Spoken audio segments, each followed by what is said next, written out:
बड़ी सुंदर बात कही कि कथा के प्रभाव से माता रेवती ने बड़े अच्छे से सुंदर से बच्चे को जन्म दिया। गर्भिणी नारी को कथाएं जरूर सुनाओ, गर्भिणी नारी को रामायण का बालकांड सुनाओ। गर्भिणी नारियों के लिए एक मैं मंत्र दे रहा हूं, वो आप लिख सकते हैं, जो कि पुष्कर में ब्रह्मा जी के मंदिर के ऊपर लिखा हुआ है।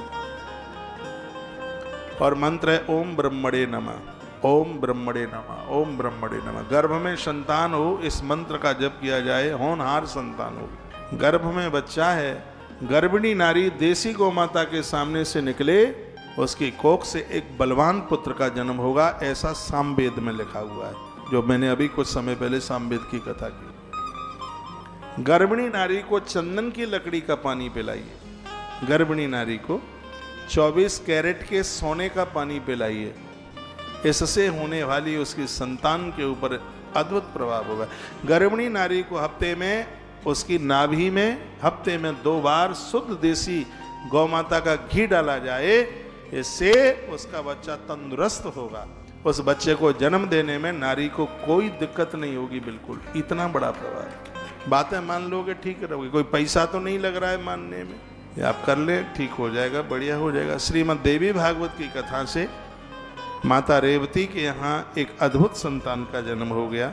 तो श्रुता पुत्रस्य जनन मिष्णात्पा राजा मुदान्वता, लिखा है, कहा गया है, पुत्र के जन्म का समाचार सुनकर राजा दुर्दम अत्यंत प्रसन्न हुए और उन्होंने स्नान करके स्वर्ण कलश के जल से पुत्र का जातकर्म आदि संस्कार संपन्न कराए। धेनु दी, गाय दी, सुवर्ण की मुद्राएं दी।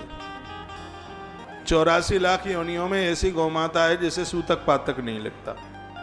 घर में किसी का जन्म हुआ या मृत्यु हुई है तो आप ब्राह्मण को नहीं जमा सकते, पूज्य लोगों को नहीं जमा सकते, मंदिर में नहीं आप कुछ दे सकते, सूतक पातक में। लेकिन एक ऐसी गौ माता है जो सूतक पातक से मुक्त है, बिल्कुल कोई भी शुद्धि नहीं हुई है, बिल्कुल सब अशुद्ध पड़ा है, तो भी घर की रोटी गौ माता को दे सकते हैं। ऋतुकाल के समय में नारी किसी भी देवी देवता को नहीं छू सकती, लेकिन वह नारी गौ माता को स्पर्श कर सकती है। हमारे ग्रंथों में सूतक पातक से ऐसी है गौ माता जो बिल्कुल मुक्त है। बस उसको जूठा मत खिलाइए, किसी का जूठा नहीं, उसे उसके प्रति पूज्यता का भाव हो।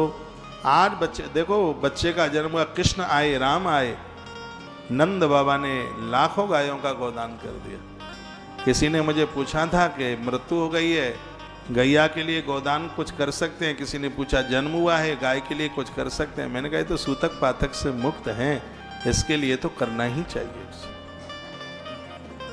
तो क्या अच्छा लिखा है, ससुप्रणाम बसात चक्रे जात कर्मादिका क्रिया। 12 दानों में से स्वर्ण दान है।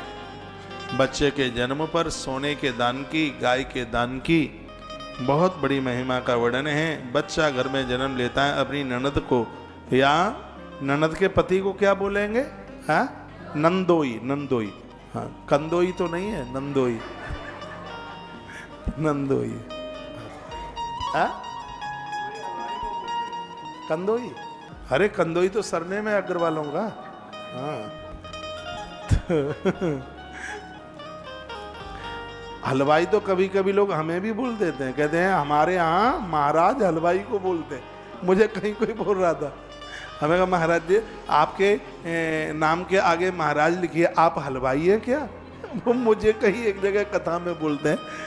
हाँ, मैंने कहा मैं रोटी भोजन पानी सब बना तो लेता हूँ, पर हलवाई नहीं हूँ, बना तो लेता हूँ। बोला आपके नाम के आगे महाराज लिखा है, हमारे यहाँ हलवाई को महाराज बोलते। बोलो बांके बिहारी लाल की जय, श्री हनुमंत बलवंत महाराज की जय। जय श्री राम। तो बच्चे के जन्म पर सुवर्ण का दान, गैया का दान, वो सोना ननद को दीजिए, बुआ को दीजिए, ननदोई को दीजिए, उन्हें दीजिए। आप जेठानी की बेटी को भी दे सकते हैं, ये सब वर्णन है। जेठानी की बेटियां बहुत पूज्य होती है, बहुत ही ज़्यादा पूज्य, तुम्हारी बेटी से भी ज़्यादा पूज्य है।